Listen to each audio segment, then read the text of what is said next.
Hello and welcome to News Central Television. I am Dakbo Adigboye. The headlines at this hour. DR Congo President Felix Tshisekedi sworn in for new term. Cameroon's opposition party candidate demand annulment of election results. Nigeria says it deserves a seat on the United Nations Security Council. Details in a moment.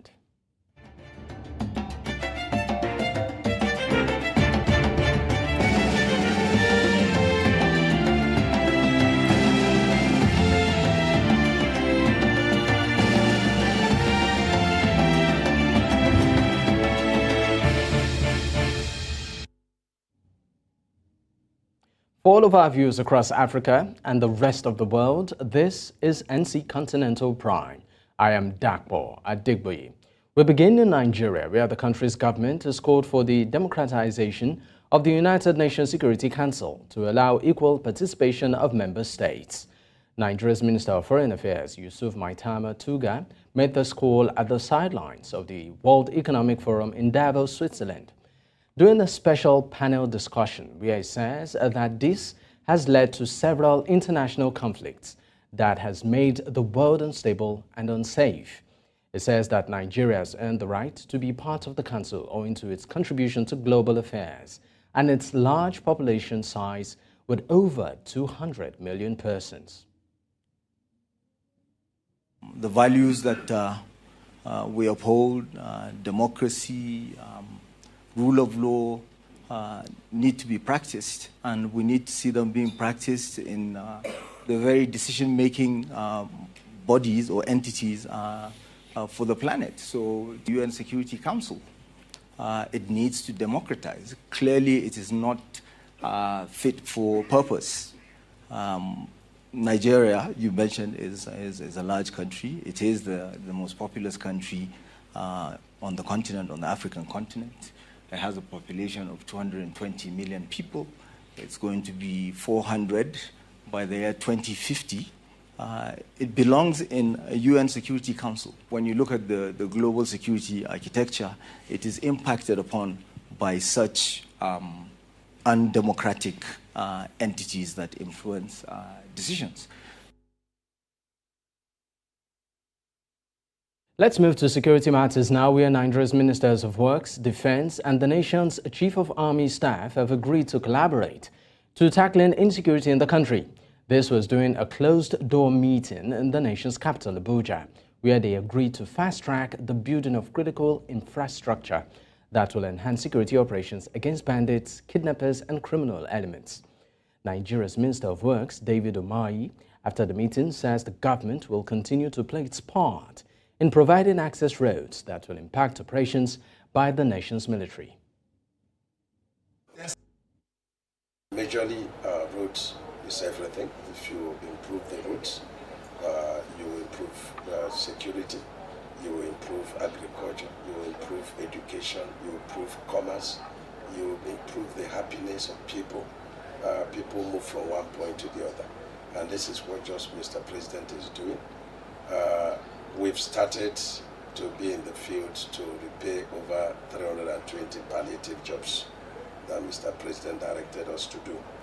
We have discussed extensively, and we are glad that the Honorable Minister of Works is disposed to some of the suggestions that we have made on the need to focus on some critical roads that will impact positively on military operations across the country. And so the Minister of Works has made some promises, and we look forward to seeing activities of contractors and other agents focus in this direction in the field, and the military will support them going forward. Overall, improved security is Still talking security matters, the government of Nigeria says it will provide more police stations at crime-prone areas within the Gwagwalada area of Council of Abuja. This followed requests by stakeholders to ministers of the Federal Capital Territory in Wike during a town hall meeting, which appraised the state of insecurity in the area with an aim of tackling the menace of kidnapping. Now, News Central's Amadine Uyi tells us more. It was the second stakeholder security meeting, but this time held at the Gwagwalada Area Council of Abuja. The meeting had in attendance stakeholders from the area, including members of the traditional council. The FCT Minister Nyesom Wike gave assurances, saying he is committed to tackling the menace of kidnapping in the area. If you don't say you be one of the people where they give information to these criminals, if you don't say you be one of the criminals too, your time don't reach. Your time don't do anything. Don't reach. Me and the security agencies, we will follow the Asote and not go near Gwagwalada again. Stakeholders gave suggestions on immediate measures needed to be taken to reduce insecurity affecting citizens. We have some undeveloped structures in Gwagwalada Area Council in which I, the executive chairman of Gwagwalada, will write to your office for approval, at least because this is the area most of the criminals will hide, and the night they'll come out to do what they're not supposed to do. If you leave these structures uncompleted, I believe, and we all know that is the areas those criminals will hide and do a wonderful thing to us. We need more police division in Gwagwalada Area Council. We have only 2 police divisions in Gwagwalada Area Council. We have division in Zupa. We have division in Gwagwalada Area Council, Gwagwalada here. I don't know, we'll write to you, and I know if you write to you, at least order the Commissioner of Police to give us more police division in order for them to at least do a very wonderful work to us. The minister promised that measures will be taken, including providing logistics and equipment to help tackle the menace of kidnapping. The person where they represent CP, where they here, well, in the here. Now make you go to CP, make him work out how we can provide 2 more police stations for Gwagwalada. Make you not do like saying a normal government job, but this one a quick we go do it. I know therefore say today bring 5, today bring 5. This is a security matter. President don't give me power. Make I buy plenty motor, plenty. As I speak to her, before next week, every police station went there for the 6 area councils will give for them more vehicles. We will also give for them other communication gadgets. What I will take to work to make sure say these people will not give them chance again. He also urged residents of the area to support security operatives with intelligence information to help nip kidnapping and other vices in the bud. In Abuja for News Central, I am Amadine Uyi. In the meantime, with the menace of kidnapping in the FCT now appearing to be a daily occurrence, about 3 people were allegedly abducted at the Nigeria Army Post Service Estate in the Kurudu area of the federal capital. While the military is yet to release information on the incident, residents of the area say they now live in fear over the rising insecurity in the FCT in the light of the invasion of criminal elements on the military estate. Now, News Central's Idang Joseph tells us more.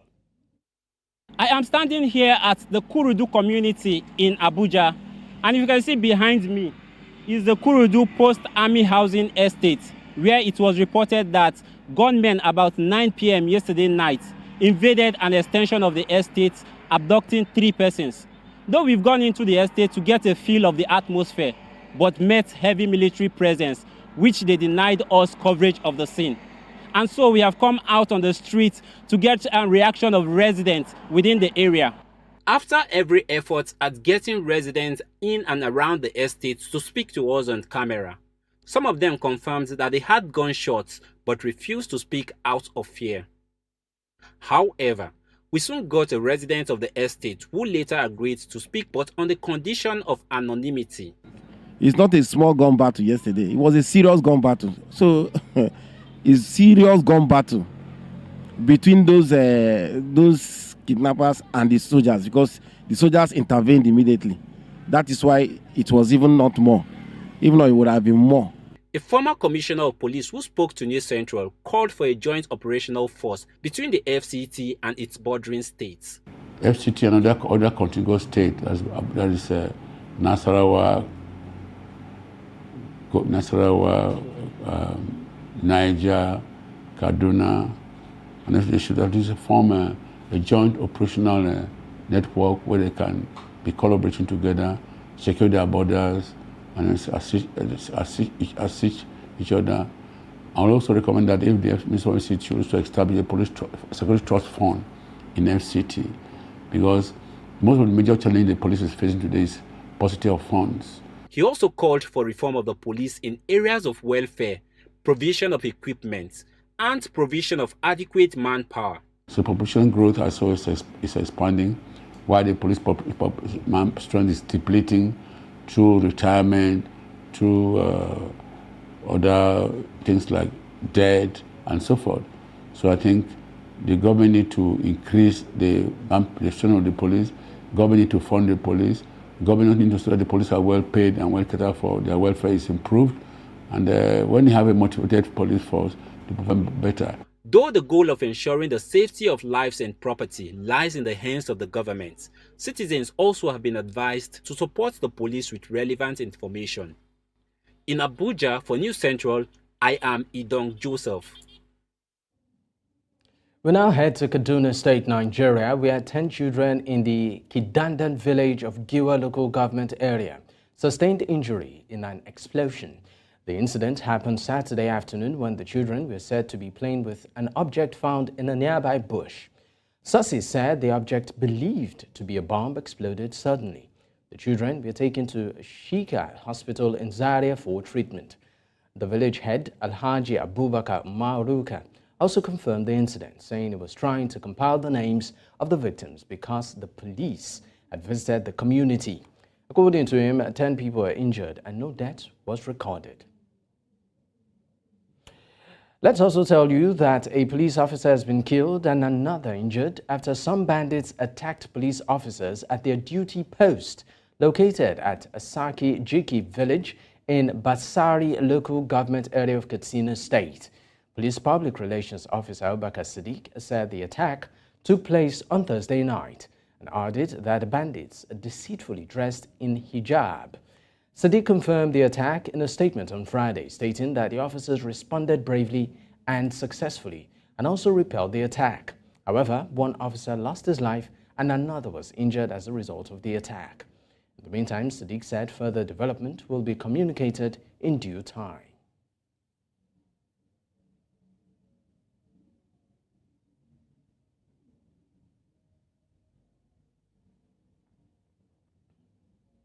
People in Borno State, in Nigeria's northeastern region, today voted a new local government chairman and councillors in an election delayed for over a decade as a result of insurgency in the area. News Central's Umaru Kerawa completes the report. Borno State Independent Electoral Commission in Maiduguri, the state capital, as electoral officers move out with sensitive and non-sensitive materials for the conduct of the chairmanship and councillorship elections. I receive everything. I receive sensitive and non-sensitive. I will be heading to Goza right away. The distribution of the election materials started on Thursday and has been carried out successfully according to the leadership of the State Independent Electoral Commission.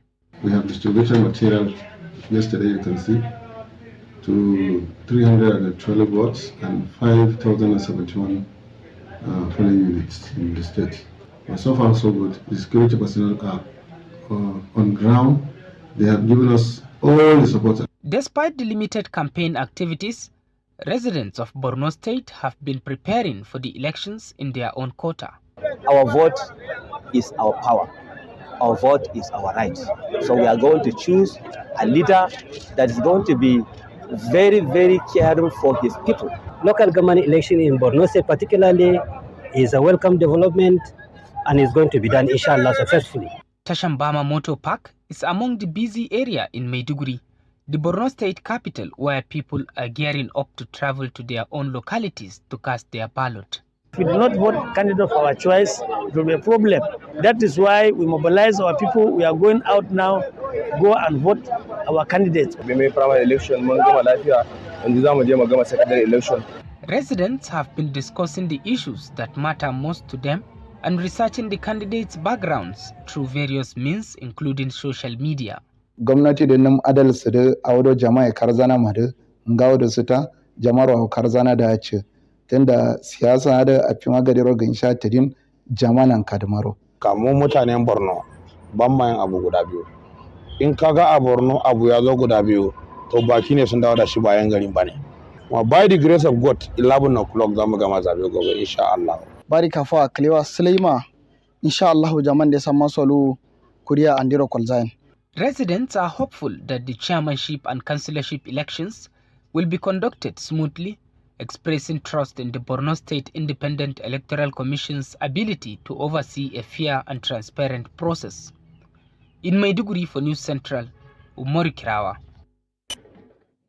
Moment of joy and celebration in Borno State as the long-awaited local government elections were held in the once insurgency-ravaged state of Borno. For the second time, this election was last conducted 17 years ago. The residents of the state have eagerly waited for this opportunity to have their voices heard and to choose their representatives at this level of government closest to the people. Do ala ya kamanda an don leva sutuna go kaliwa su dan ishe zabe kuma na kansula ya chairman ya samma dina kaliwa sulai kuma da ala sondiro da karin yana mai iko do ne kro da sawo ala sondiro cho ausulun da yana biya kuma alhamdulillah ne da fandena awan ya zubci na so ya rabbi ala ne hafsa. Preliminary reports indicate low voter turnout across the local government areas as some citizens patiently wait in queues for their chance to vote. Voters have not turned out as required. Secondly, there was the commission was been able to put adequate security to cover the elections. The enthusiasm and the determination displayed by the people of Borno State showcased their resilience and their desire to be active participants in governance. It is a good one, but we shall continue to improve upon. The State Independent Electoral Commission performance has to be enhanced. That is the only way out. We know elections were not done as at when due at local government levels. And I think this is something that has to be corrected. Henceforth, we shall ensure that elections at local government level are done as at when due. And then we need honest people to contest for elections, and we also need voters that can tell the difference between those that are honest and those that are not honest. I think this is the only way forward. Gradually we shall reach to this level, inshallah. Thank you. It is the hope of the people of Borno State that the people voted into the local government will deliver dividends of democracy to their doorsteps under a peaceful atmosphere. In Mafa for News Central, Umoru Kirawa. We'll go on a quick break. When we return, we have more stories. Stay with us.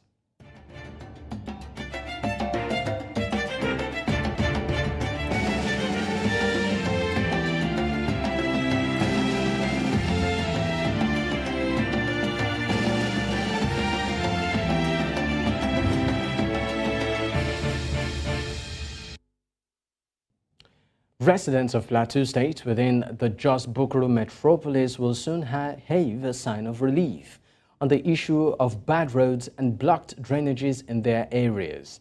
This was confirmed by the State Commissioner for Urban Development during a tour of road projects which have commenced within and around the affected areas. Now, News Central's Chizoba and Nonway tells us more. Slums like these should not be within city centers. Unfortunately, we find them in many cities, and Plateau State is not an exception. These areas had been mapped out for reconstruction by the last administration of Simon Lalong, but sadly, some of the contractors were not paid and so they downed tools.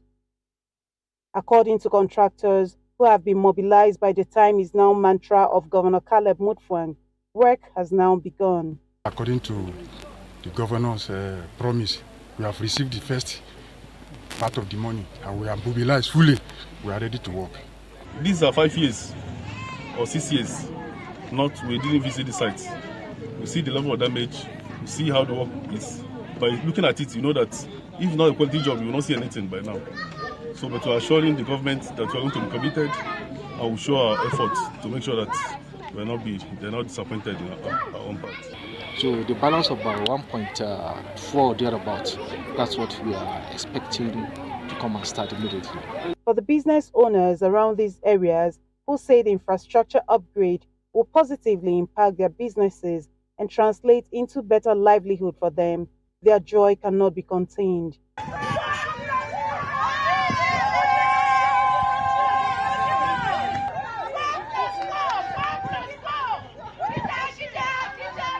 I am feeling good about this project. Now we are thinking who is going to help us and do this work. And God will answer our prayer that is being moved back to us. Now his movement is trying to help all the people that we cannot be able to do anything. We are saying thank you to him. I should continue praying for the government so that peace will be reigning in our community, so that we can make things very clear. God has already given us the greatest governor. By the grace of God, it shall be well with the state, and it shall be well with us all. I've been working in this roundabout for the past 7 years, and the patronage is not much because people are just complaining that the roads coming to this place is hard. So by the time they finish this work, I'll be the happiest person. In the face of the shortcomings of the past administration, Governor Mutfwang is determined to make life better for citizens of the state by urbanizing these affected areas. In line with the government policy to ensure that slums are upgraded to urban centers, you can see the depth of how dilapidated this area, how they are living without no infrastructure. So now, if we are going to provide road, which we are doing now already, providing roads, upgrading this area with better road network, these slums will be upgraded already automatically to urban centers. The place of compensation will not be taken away, as the commissioner has confirmed that some affected residents have already been compensated, while others will be settled as work goes on. And if the words of these contractors are anything to go by, in the next 6 months, residents of these areas will be singing a new song. For now, the citizens will have to hold on to their words' expectations. In Jos for News Central, I am Chizoba Anyui. The lack of infrastructure like waste sorting centers and material recovery facilities is creating difficulties in securing a stable supply of recyclable materials in Nigeria. Experts say low public awareness of the benefits of recycling is a major challenge, as only a tiny fraction of waste is recycled in a country of some 210 million consumers. Environmentalists are therefore calling for reforms to better recycle the modes of waste scattered along the roads and vast landfills in the country. News Central's Niyomani tells us more. Lagos, Nigeria's commercial capital and Africa's economy, generates at least 12,000 metric tons of waste daily. However, collecting, sorting and recycling of trash is despairingly rare. Only about 1% to 2% of the city's waste is recycled, with the rest ending up in landfills, clogging drains and waterways. But some entrepreneurs are working hard to tackle the rubbish mountain despite the many challenges. Most of these materials that we dispose as waste can be reused into other products. By reusing them, we are reducing the amount of raw materials that we need to create new materials. We are reducing the energy that we put into the environment, which can cause greenhouse gases. For us, every little helps. So if we're doing our bit and we can increase the uptake and change the mentality as well, and the ethos of people involved and engaged, not just the people involved in the industry, but actually consumers and then consumers alike, then it will only better the chances that we have of tackling this global waste issue. The entrepreneurs melts down and recycles around 1,500 tons of discarded aluminium per month out of a capacity of 3,000 tons, creating over 450 direct jobs. There is no work, there is no anything, there is no food self, there is no money. By the time Romco come, we see food, we see work, no weather, nobody to go and thief. The government has taken steps to address the waste problem. In 2017, Lagos State launched an initiative to collect and recycle 50% of the city's waste by 2020. However, so far, only about 10% of the city's waste is collected by the government. We can start educating individual families on how to sort waste from their kitchen so that recyclable waste don't go into the environment. If we separate the waste from our kitchen, the number of recyclable waste that goes into our canals, that goes into the environment, will be reduced. If we separate at home, then we too can make money selling this recyclable waste to companies that recycle. While many challenges remain for recycling to truly take off in Nigeria, entrepreneurs believe if more of Nigeria's waste could be diverted from landfills and into the recycling stream, it could help alleviate the country's huge waste problems while creating jobs and business opportunities in the process. While it remains unclear if Nigeria as a country will be able to evolve an effective waste management system, what remains clear is that with persistence and support, recycling may yet find value in Nigeria's trash mountain. In Lagos for News Central, Ni Omani. Coming up on the news, low turnout as Ethiopians celebrate Tinkat Festival. We have details of this and more after now.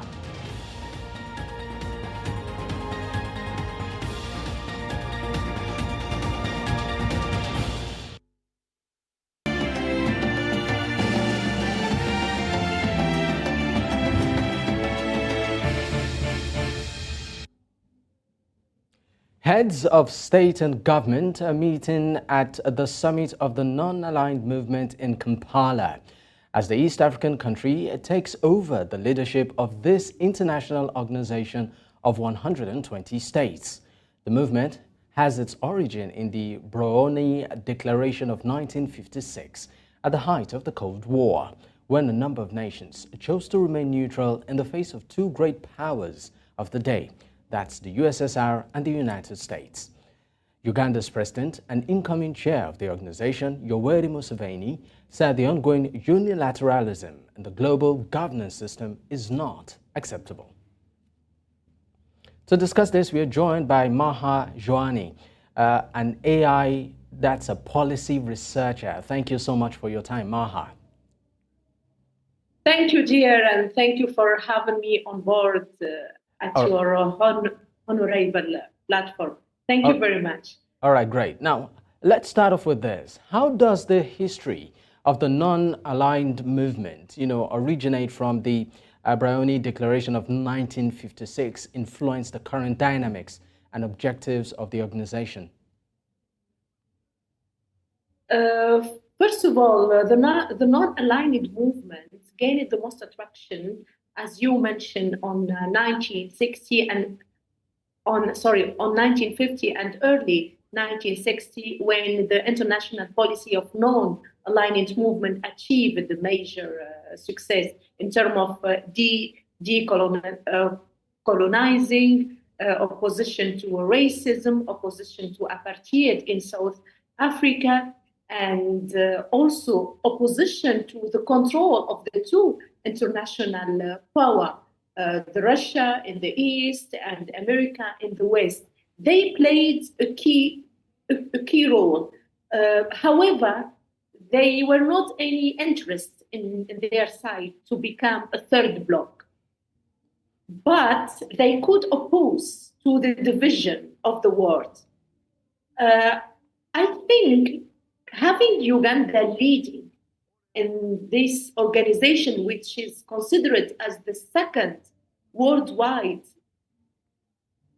union after the United Nations, it's an achievement to Uganda as a country and also to the African leaders And I know that in the law, at the non-aligned event, there were there were a presence of Musa Faqih, the chairperson of the African Union Commission, and more than 50% of African countries, they are part of the non-aligned organization.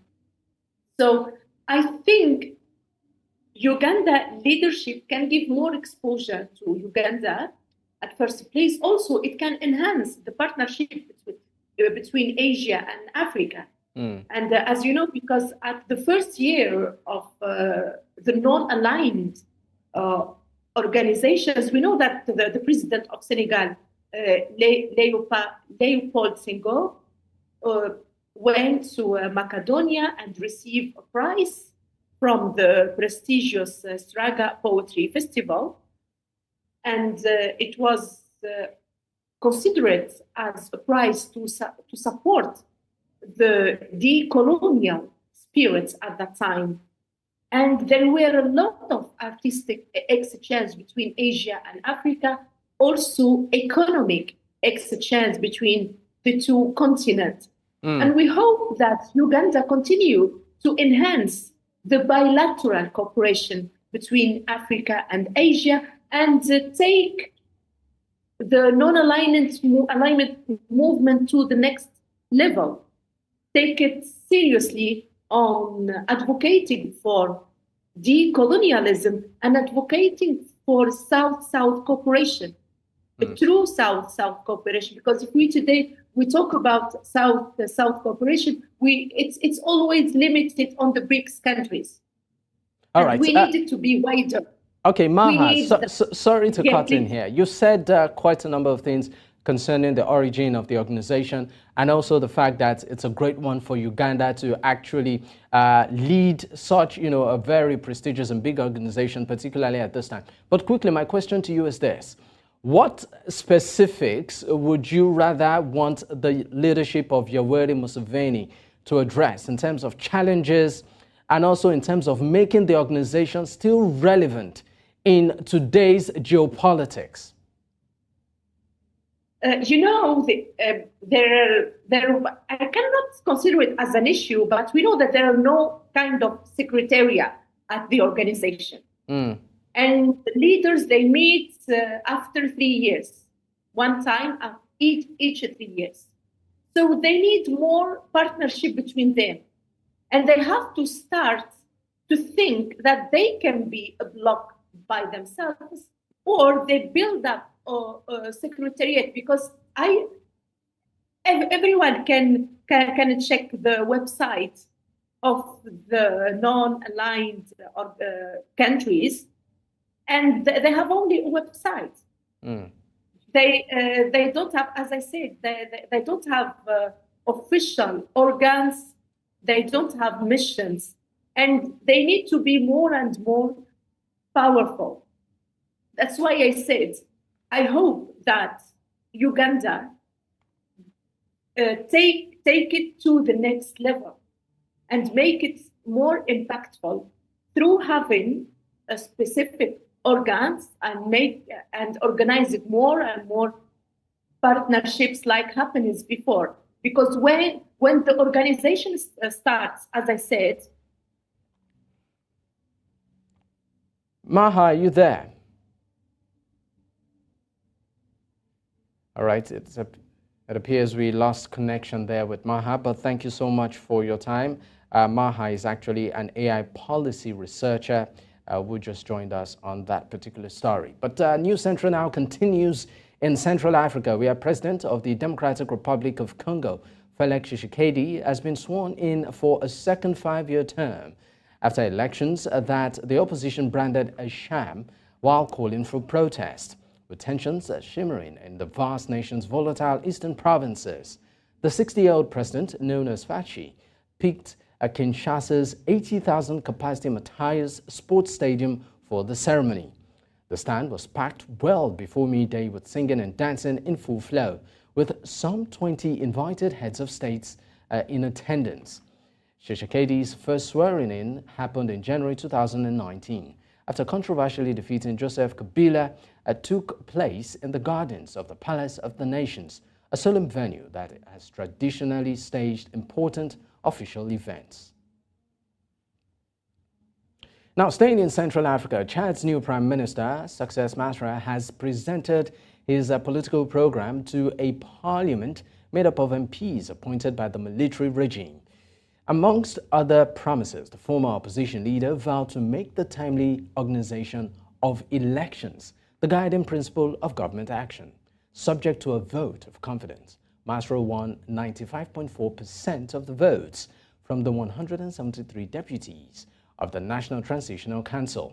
The 40-year economist returned from exile in November after reaching an agreement with the junta guaranteeing him free exercise of political activities. Le respect du calendrier conduisant à l'organisation des élections dans les délais. En synergie donc avec la future Agence nationale de gestion des élections, nous ferons de la tenue des élections dans les délais impartis la boussole de l'action gouvernementale. Il s'agit de l'élection présidentielle, des élections législatives et sénatoriales, des élections communales et provinciales. Le rapatriement des œuvres d'art du Tchad et des archives coloniales se trouvant à l'étranger aussi, parce que les archives d'un pays, c'est sa mémoire, c'est son âme. Il s'agit de nos milliers d'œuvres d'art qui se trouvent aujourd'hui en France. Nous allons les rapatrier. Commencer à les rapatrier.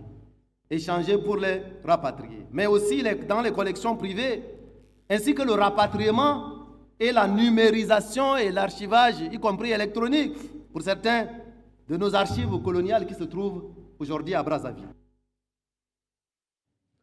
We now head to East Africa. In Gandor, the main town in Ethiopia's Amara region, the celebration of the Timkat, an Orthodox festival, was less joyful and colorful than usual this year, with a significant reduction in the number of participants. For several months, the Amara region has been the scene of armed conflict between the Ethiopian Defense Forces and the ethnic Amara militia, known as Fano, after Addis Ababa announced in April 2023 that it was dismantling regional forces across Ethiopia. ዘንድሮ እውነት ለመናገር ያው ብዙ የፖለቲካል ቴንሽንም ስላለ አልደመቀም። ምክንያቱም ኤክስፔክት ከሚደረገው በጣም በታች ነው። ከዚህ በፊትም በጣም ለብዙ ዓመታት Staying in the region, an opposition candidate in the Comoros on Saturday filed a suit seeking the annulment of the Indian Ocean nation's recent vote, in which the president was controversially re-elected, sparking deadly protest. Speaking outside the Supreme Court, Dawood Abdullah Mohammed, a former interior minister and a candidate from the Orange Opposition Party, said the Election Commission had published fabricated results. Mohammed added that he has proof of ballot box stuffing and asked that new elections be held. The opposition had urged people across the island chain to block roads after Friday's prayers to denounce what he called President Azali Assoumani's electoral masquerade. The Comoros capital, Moroni, has been paralyzed by 2 days of running street battles between stone-throwing youths and armed soldiers after the vote. On juge nécessaire et légal de déposer un recours auprès de la Cour. Après, la Cour jugera, mais aujourd'hui, je sais que nous n'allons pas nous laisser faire, nous n'allons pas nous laisser voler notre élection. Ils ont dit qu'ils voulaient des élections, nous avons opté. D'autres n'ont pas voulu participer à ces élections parce qu'ils craignaient ça. Aboutir ou pas, mais nous avons après d'autres voix que nous allons suivre, c'est la voix du peuple, ça c'est sûr. Mais aujourd'hui, je rends hommage aux jeunes qui sont manifestés spontanément par rapport à cette situation et qu'aujourd'hui, nous ne sommes pas encore entrés en jeu parce que nous sommes contre la violence, mais nous sommes solidaires à ceux qui manifestent par rapport à leurs droits. Let's now join our business desk for the day's business news.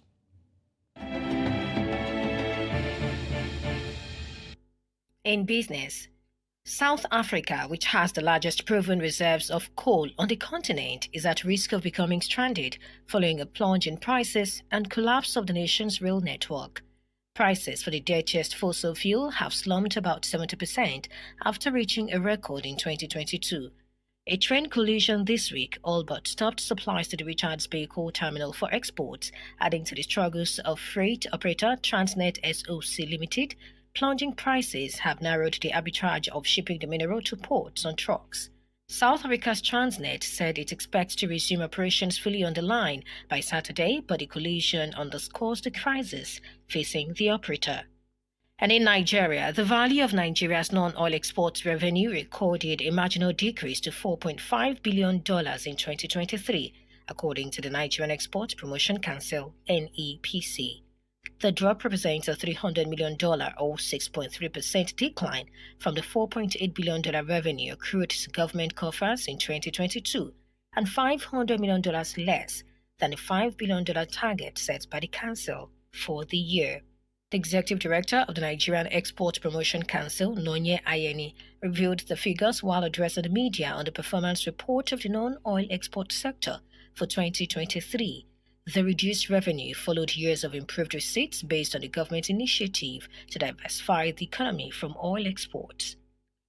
As in Nigeria, the Central Bank of Nigeria reports that foreign airlines have repatriated 795.48 billion naira from Nigeria in 6 months.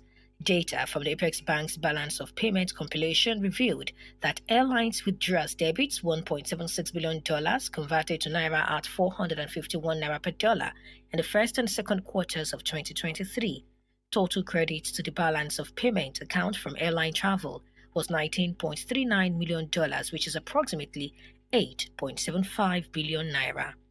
The amount on the debit side of the balance of payments includes how much was spent on tickets by passengers, which is 779.61 billion naira, cargo $10.22 billion, and others 5.65 billion naira. According to an explanatory note on the Apex Bank's website titled Note D, balance of payments is defined as a systematic record of economic and financial transactions for a given period between residents of an economy and non-residents.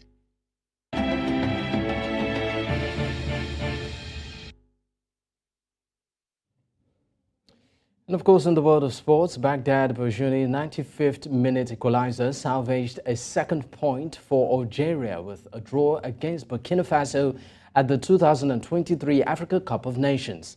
Mohamed Conte's head. We now join Onyechi Obaro for the rest of the day's sports news.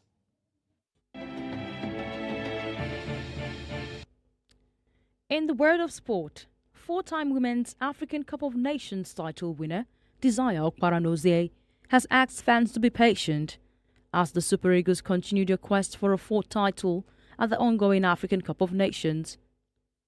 The Super Eagles parading reigning CAF Player of the Year Victor Osimhen has only scored 2 goals in their opening games at the competition. But Okparanozie believes it is only a matter of time before the team's attacking qualities shine through. Speaking earlier on AFCON Express, the former Super Falcons skipper is confident that the Eagles can overcome mounting pressure. He's under a lot of pressure because, a lot is expected of him. He wants to, deliver at every chance he gets. We've seen him miss, some half chances, one-on-one situations. That's, due to the pressure he's under and all of that. But I think me as a striker, when we're under a lot of pressure, when so much is expected and we fall short, the ideal way to handle it is, continue to stay positive, and it also goes down to the team. Cameroon's head coach Rigobert Song's stay as coach of the Indomitable Lions is hanging in the balance. The former Cameroon skipper has not lived up to expectations as his Indomitable Lions side are in danger of not qualifying for the knockout stage of the African Cup of Nations. Cameroon finished third in 2021 African Cup of Nations under the tutelage of Portuguese manager Tony Conceição. He was immediately sacked after the 2021 AFCON in February 2022, and Rigobert Song was appointed. Per information emanating from Cameroon, the Football Association is weighing possible options to end Song's contract soon after the African Cup of Nations. Occasional bright spark for the visitors. Finally, in the world of sport, Roy McIlroy conjoined up a magical third round 63 to reignite his quest for a fourth Dubai Desert Classic title. After rounds of 71 and 70, the Northern Irishman appeared to be out of running, going into the weekend trailing overnight leader Cameron Young by 10 shots. McIlroy knew he needed to produce something special to defend his title, and he did just that with a brilliant bogey-free 63. An eagle put off the green on the par 5 last hole moved him to 12 under. And that's it in the world of sport. I am Onyinyechi Obaro.